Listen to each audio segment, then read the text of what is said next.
Now we focus on the forthcoming governorship elections in Osun State and counting down to that day. What do we expect from all of those now? How should they conduct themselves? What about INEC, security, politicians, the electorate themselves? What do you expect from them on that day? That's what we're focusing on now as we go over to our Abuja studios again, where Mr. Paul Nylulaku joins us. He's of the Center for Ethics and Conflict Studies in University of Port-Harcourt. Morning, thank you for joining us today on the program. Well, lots of expectations about this election, not just for Osun State now. I imagine, yes, for the political parties it's a given, but the entire country will also be keeping an eye on what holds or what goes on there. For you, what do you expect? Yeah, thank you.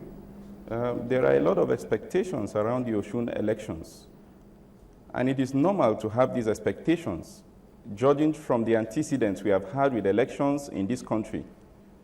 There's been a lot of discussion around the elections and how these elections can be made very, very credible. Credible elections is very important in our polity, and so every stakeholder has high expectations around how the outcomes of this election will come out. Now, there have been a lot of discussions around security and who maximum security benefits during the elections. My take on that is simple. Security is very important for the elections. If we look at the history of this country, the electoral history of this country, even from the First Republic, there have been several cases of electoral violence, even up until the 2011 elections. And people have high expectations around the freedom people, the electorate, the voters, can enjoy in exercising their rights. There have been a lot of discussion, even from the police, explaining their intention and the job description they have been given in ensuring that credible elections happen in Osun State. But again, I think we need to have a balance around this issue of security.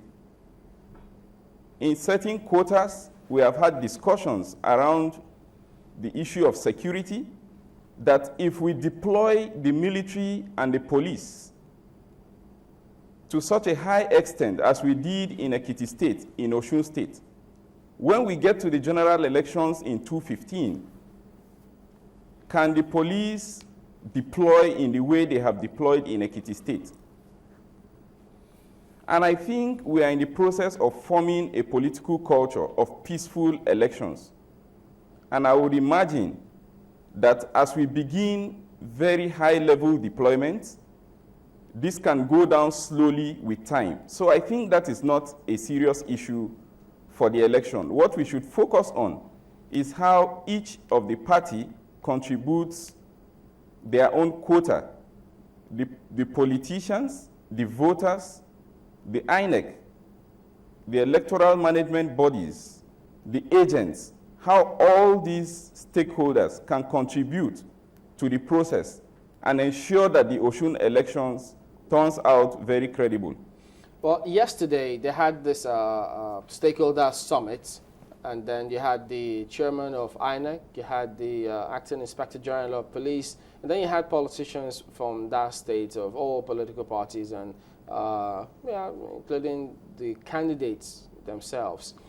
And then there was also mentioned how they talked about taking of photographs, the voter cards that were not distributed.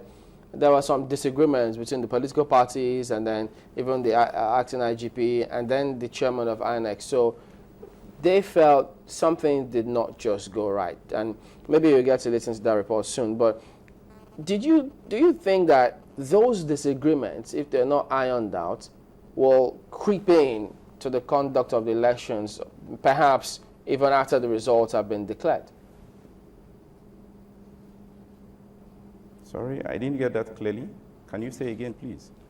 Were you aware of the stakeholder? Yesterday they had the stakeholders meeting where INEC met with a lot of security. I beg your pardon. Yes, security was there. INEC was there. Political parties were all present on the day.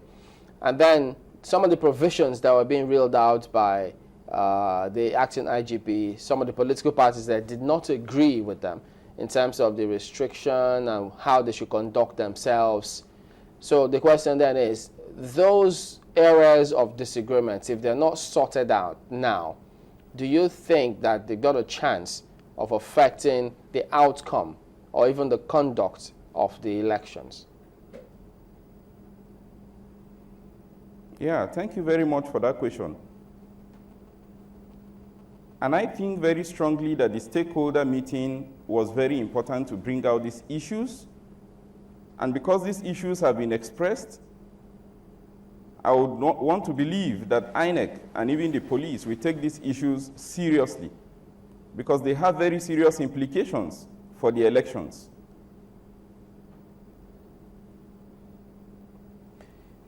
In terms of the security deployment, do you support that they deploy that amount of security? Because some parties say, look, you don't need this amount because something could just go wrong on the day. Yeah, I think very strongly, like I said earlier on, that we need these deployments at this stage, because we're at a stage where we need to get the issue of credible election right in this country. We need to ensure that grievances in the election process are addressed. We need to ensure that people don't take advantage of the process and cause harm to people, to voters, and property. It is very critical to ensure security in the process. But I said earlier on that we really don't have to do this for too long, because we are in the process of shaping our political culture in this country. If you examine the history of elections in this country, you will see that we have had a slight decrease in the level of electoral violence.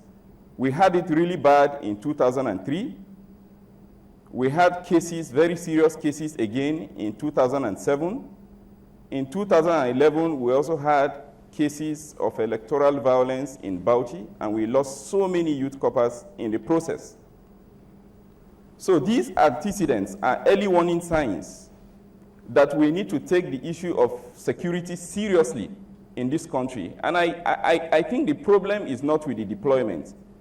The problem is that the police and the military must carry on their job in a way that does not restrict any voter, in a way that does not violate the right of any citizen. And the acting ICGP came out very clearly. The acting IGP came out very clearly with these points, explaining that the presence of the police will not violate the rights of any voter. They are just there to ensure protection of lives and property. And that is very critical for credible elections. It is very critical for allowing people to feel safe enough to exercise their franchise.